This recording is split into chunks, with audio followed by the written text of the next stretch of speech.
Léa Pizarre, merci d'être avec nous ce soir pour cette journée internationale des droits des femmes. Alors, une première question, bien sûr, sur cette importance des voix des femmes qu'aujourd'hui, on peut dire, continue à essayer d'émerger. Est-ce que vous pensez que cette voix des femmes, elle peut faire la différence en termes de vivre ensemble, en termes de rapport à l'autre, dans une certaine bienveillance? Bonjour, merci. Écoutez, je pense que la voix des femmes est essentielle dans tout échange, dans tout dialogue, et notamment dans le vivre ensemble, parce que d'abord, c'est mathématique. Nous représentons un grand segment de la société.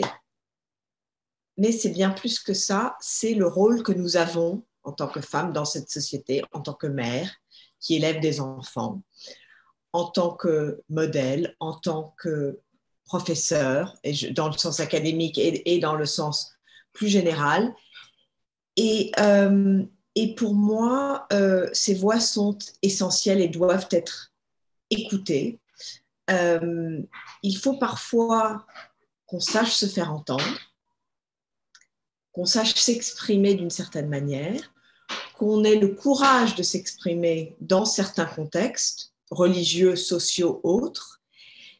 Et là, je vous parle vraiment en tant que mère. Je sens, j'ai un petit garçon de 7 ans, et je sens une grande responsabilité dans la manière dont je l'élève pour lui apprendre à appréhender le monde, à interagir avec les autres et à devenir un être humain qui vit dans la société de manière constructive et positive. Une responsabilité donc de cette voix des femmes. Vous êtes aujourd'hui présidente du projet Aladdin. Est-ce que vous pouvez nous dire en quoi le projet Aladdin concerne aussi l'émergence d'une voix des femmes? Le projet Aladdin s'attaque à la haine dans toutes ses manifestations, à l'antisémitisme, à l'islamophobie, à tous les extrémismes d'où qu'ils viennent. C'est hélas un sujet qui concerne les femmes, qui sont souvent les victimes de la haine, mais qui sont, on le disait à l'instant, également, qui font partie de la solution, qui font partie du dialogue, qui font partie de la transmission et qui font partie de l'apprentissage des valeurs les plus importantes. Donc, dans ce sens-là, les femmes ont un rôle à jouer, mais je ne veux pas nous isoler comme ça, les hommes, dans une espèce d'équation binaire. C'est simplement que dans tous les segments de la société, les femmes ont un rôle à jouer et doivent avoir une voix, notamment dans la lutte contre la haine. Et dans justement ce projet Aladdin, est-ce qu'il y a l'équivalent d'une date du 8 mars? Est-ce que pour vous, cette date du 8 mars, elle est symbolique? Le fait qu'elle soit reliée à la Journée internationale des droits des femmes, est-ce qu'elle peut permettre pour vous l'émergence de ces voix de femmes qui est si nécessaire? L'importance d'une date annuelle, d'un rendez-vous annuel, est justement que c'est un rappel, que c'est quelque chose qui remet les pendules à l'heure. Que ça force les gens à réfléchir, à prendre conscience et à nous rappeler que rien ne doit être pris pour acquis. Il y a des choses que nous prenons toutes pour acquis. Le droit de vote, l'égalité, des choses qui nous semblent évidentes, mais qui ne l'ont pas été pour nos mères et pour nos grands-mères. Donc, je pense qu'il est absolument essentiel de célébrer, de commémorer ces dates, de nous dire qu'il y a de nombreuses parties du monde où les femmes n'ont pas tous leurs droits. Et de voir ce qu'on peut faire pour les aider, pour les encourager, pour leur montrer qu'il y a de l'espoir et que parfois il faut se battre et il faut continuer à se battre. Et dans ce sens-là, une date comme celle du 8 mars est essentielle parce qu'elle nous force à réfléchir et elle nous force à dialoguer. Quelles sont vos influences au niveau des femmes qui vous ont marqué, Léa?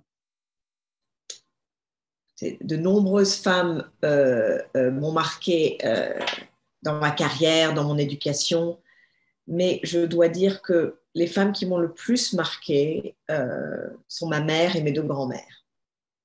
Ma mère parce que c'est une femme qui a défié de nombreux tabous, qui est justement une de ces femmes qui faisait partie vraiment de la première génération à travailler, à avoir un rôle, à avoir une voix, à, à briser un peu les codes et à créer un monde dans lequel moi, j'ai pu évoluer, aller à l'école, avoir des ambitions professionnelles, euh, avoir des droits qu'elle n'avait tout simplement pas quand elle était jeune. Et elle s'est vraiment engagée de manière, je pense, courageuse dans le monde de la culture, mais à une époque où elle et toutes ses amies faisaient quelque chose de neuf. Donc, c'est un courage que j'applaudis et que je pense que nous devons, ma génération et les générations suivantes, respecter, émuler et prendre un peu plus loin. Mes deux grands-mères, parce que c'était aussi des femmes de courage. Je n'en ai connu qu'une, la mère de ma mère, qui pour moi était une des femmes les plus modernes qui soit, qui me conseillait dans ma vie personnelle avec une ouverture d'esprit et un humour que je n'oublierai jamais. Et la mère de mon père, qui est morte à Auschwitz dans une chambre à gaz avec sa fille qui avait 8 ans. Et qui a su transmettre à son fils, qui en avait 12 quand elle est morte, la volonté de survivre et la nécessité de survivre. Et je pense que tout ce que mon père a fait quand il était dans les camps de la mort, puisqu'il y a passé plusieurs années, il l'a fait pour sa mère, pour cette femme qui, face aux pires horreurs, face aux pires découragements, a quelque part transmis à son fils cette nécessité de survivre, de ne pas se laisser abattre et de ne pas être une victime. Et donc, ma grand-mère, Elena Pizarre, m'a appris à ne jamais être une victime et à me battre autant que possible pour qu'il n'y en ait pas d'autres. Alors évidemment, c'est un combat qui n'est pas facile en ce moment, alors que le monde s'enflamme. Et c'est justement dans ces moments-là que nous devons suivre l'exemple de ces femmes et de ces hommes courageux qui ne perdent pas le nord, même quand ça va très très mal. Tenir, on entend des mots de résilience dans votre bouche, Léa. Une dernière question sur justement une idée de conseil pour ces jeunes générations qui nous regardent. Qu'est-ce que vous pourriez conseiller pour aller dans le chemin de ce vivre ensemble, ce chemin de l'égalité qui est si difficile à trouver? Ce que je veux dire aux jeunes générations, c'est de forger votre propre chemin. Il est là, l'avenir est à vous. Apprenez à vous connaître mutuellement, apprenez à écouter, soyez curieux, voyagez, physiquement ou à travers les livres, la musique. Instruisez-vous, mais vraiment apprenez à connaître l'autre. Apprenez, je me répète, à écouter parce qu'on apprend énormément quand on écoute et quand on transcende ses préjugés.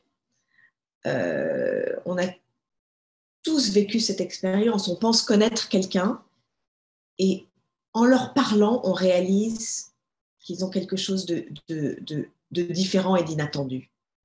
Et qu'ils peuvent être source de grandes richesses si on sait les écouter. Ouvrez les yeux, ouvrez les oreilles et ne vous laissez pas décourager parce que le monde est compliqué, mais il a toujours été compliqué, il sera toujours compliqué, mais prenez la main de ceux qui ne vous ressemblent pas forcément et construisez avec eux. Et souriez parce que le soleil brille souvent et il faut toujours garder le cap là-dessus. Merci beaucoup, Léa, d'avoir été avec nous ce soir. Merci.